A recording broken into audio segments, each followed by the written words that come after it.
Ladies and gentlemen, welcome to Income Tax Basics with Richard Asando, owner of R&C Income Tax Services.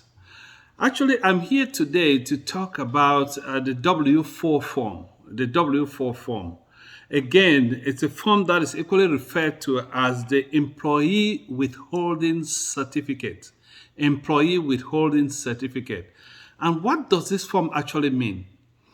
This is the form that once you get a job with an employer, you are handed the form to complete so that they know exactly how much can be withheld from your income in terms of taxes to the federal government as well as to the state.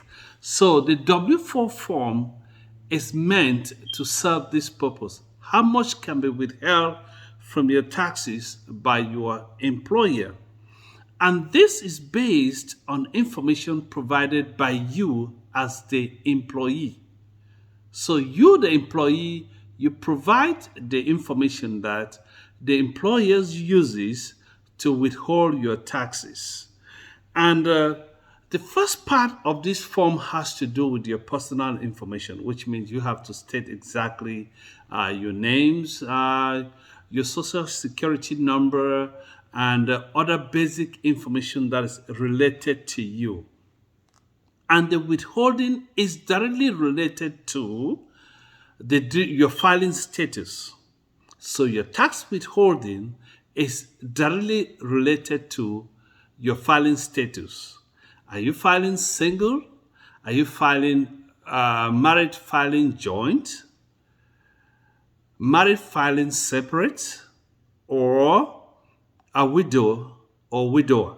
So these are the different filing status that will determine, the withholdings by your employer on your income tax. So, take for example, let's look here at because this is the example is going to have direct relation to the form. So, take for example, we're looking at a family of four. That is husband, wife, and two kids. So, what exactly do you have to do on the W4 form? What you have to do on the W4 form is that you claim one, which is you. You claim your number two will be your wife.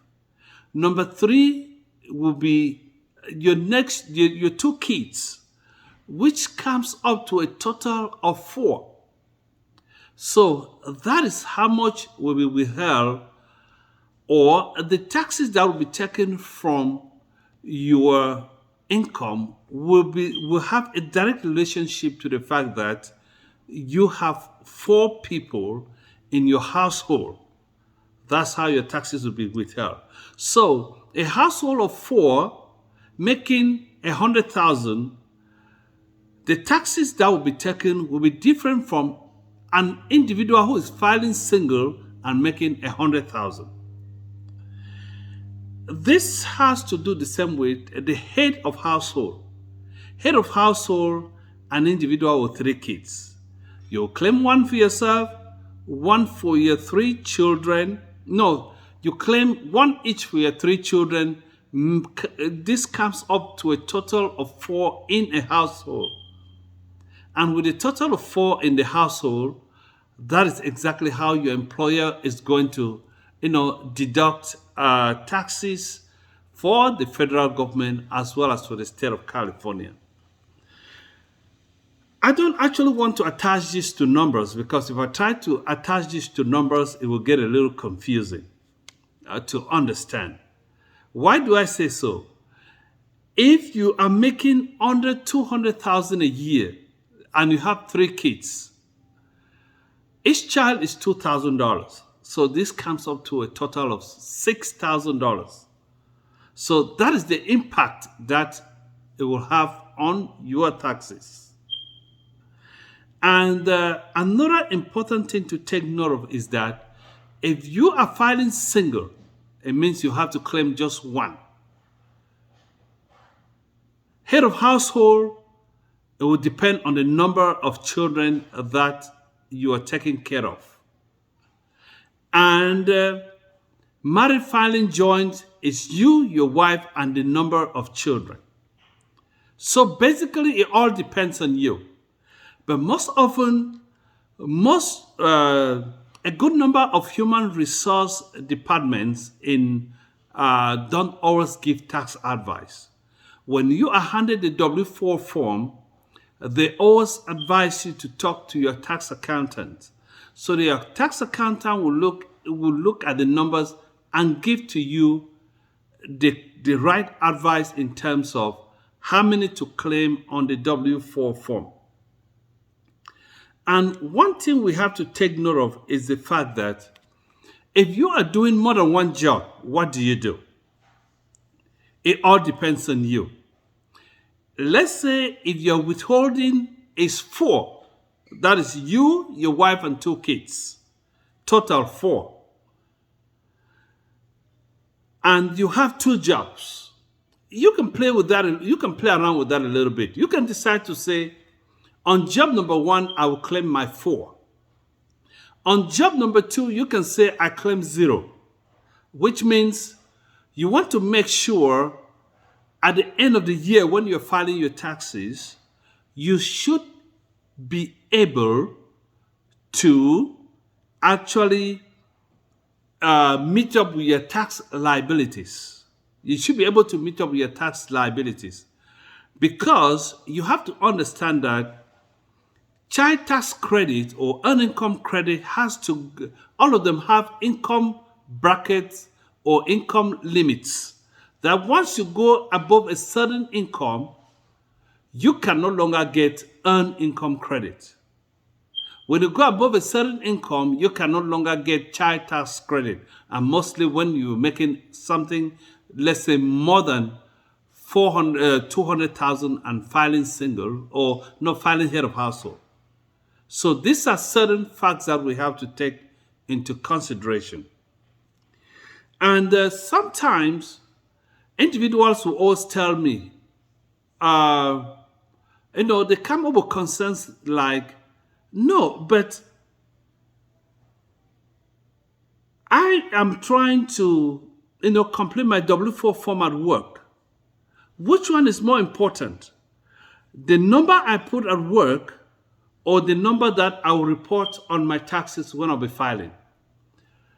I will always advise or say that what is very, very important is that final number that is put when we are filing your taxes. Stating clearly that it is a household of 4. Sometimes people have, you have a household of 4, but somebody will claim 7, 8, 9. You are doing a disservice to yourself when you claim 8, 9, and when you're filing your taxes, the household is 4, which means the government has been taking less money from you, thinking that you have a household of 7, a household of 8, or a household of 9. Less money is taken from you in terms of taxes. And then when you are filing your taxes, we now report that the household is 4. So when the report goes in that the household is 4, normally the government will say, no, you underreported the situation to us, so pay us back, pay the money back. So we have to watch out with this. And then we have some employees that are involved with government jobs whereby they want to get benefits for their kids, for their wife. They want them to be on their medicals. Normally, when you're completing your W4 form, you have to report the exact number in your household. The reason being that you want to make sure they have the medical benefits. You want to make sure they have all the benefits that you are supposed to have as an employee with the government or with any employer. If you have benefits that you are supposed to, get as an employer. And then we have to relate this to we have to relate this to equally we relate it to no, I talked about the fact if you have more than one job, you have to make sure the situation is well managed in terms of your withholdings, because the major goal here is to make sure that you don't pay taxes at the end of the year, or you get a refund at the end of the year. And I want just to go quickly through the deductions. That is the standard deductions that we get. And what do I mean by standard deduction? This is the amount that the government says you can deduct from your taxes, and then I will tax you on the rest of the income. So for married filing joint, the standard deduction is 25,100. For head of household, the standard deduction is 18,800. And for somebody filing single or married filing separately, your standard deduction is 12,550, which means if you're filing single and your gross income is 20,000, the government will give you that window, that freedom to take away 12,550, and then you'll be taxed on the rest. So that is exactly the role of standard deduction. Standard deduction says, take out this amount, that's your standard deduction, and you shall be taxed on the rest. So I want to strongly recommend here that once you are handed that W4 form at work, make sure you talk to your tax accountant. Make sure you call your tax accountant and talk to them. So again, ladies and gentlemen, I want to appreciate the fact that you took a second to watch this video, and please subscribe to my YouTube channel, which is Income Tax Basics, and make sure you hit the notification bell so that every time we post a new video, you should be able to actually watch and enjoy our services. Again, Richard with R&C Tax Services. Thank you. Thank you.